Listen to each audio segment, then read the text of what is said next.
Do you want to know how you can log out of your Midjourney account?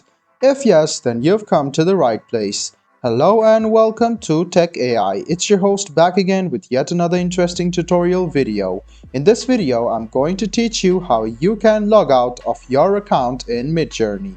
Go ahead and open Chrome or Edge browser on your PC. Go to the Google search bar to search for Midjourney. Click on the official link of Midjourney, which is midjourney.com, as you have logged into your account. And if you want to log out of your account currently, what you need to do is go down on the left hand side, click on the three buttons over here, which is here.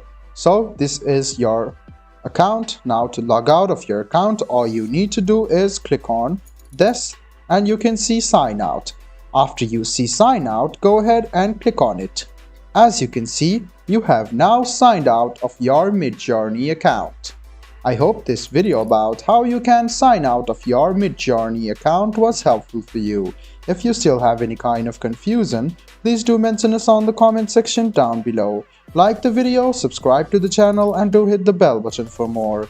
Hope to see you in the next video as well. Until then, goodbye, take care and make sure you enjoy.